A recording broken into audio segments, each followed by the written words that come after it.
बरे सगळे लोक आपल्याला म्हणतात अंधभक्त आहो, आपण अंधभक्त आपण अंधभक्त आहो का बे? लोकाला म्हणाला काय आहे बे? लोक जळतात आपल्यावर, माहित आहे का तुला? मोदीजी जे निर्णय घेते का ते अगदी बरोबर घेते. त्याचा निर्णय चुकतच नाही मला माहिती. समझ रहे हो आप? पहिला निर्णय नोटबंदीचा. समझ रहे हो? नोटबंदीचा निर्णय घेऊन सगळ्याला कामाधंद्याला लावलं की नाही? सगळ्याला कामाधंद्याला लावलं. दुसरा निर्णय रुको जरा. कोरोना. टाळ्या टाळ्या वाजवल्या. टाळ्या वाजवल्या, पराती भोगोने वाजवायला लावले, दिवे लावायला लावले आणि कोरोना या देशातून पळून लावला की नाही? मग आता सगळ्यात मोठा निर्णय घेतला त्याने. सगळ्या जगात युद्ध चालू आहे.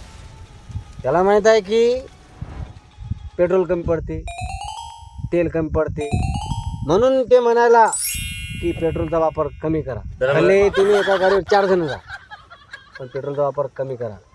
सोनं चांदी खरेदी करू नका. सोनं बिलकुल खरेदी करू नका.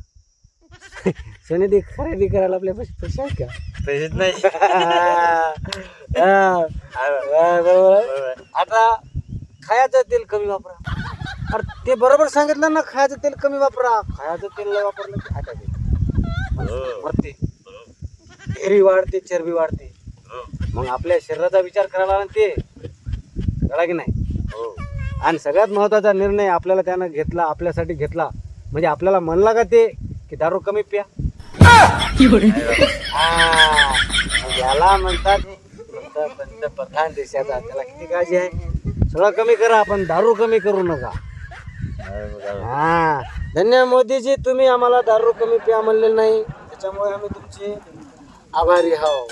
आणि भले आम्हाला कोणी अंधभक्त म्हणलं चालते, आम्ही तुमचे भक्तच राहू. तुम्ही फक्त असे निर्णय घेत राहा, ते शिकतात नाही. आम्ही सगळे बकरे बलीचे बकरे होत राहू, है ना? चालते. धन्य मोदीजी. आपण धन्यवाद.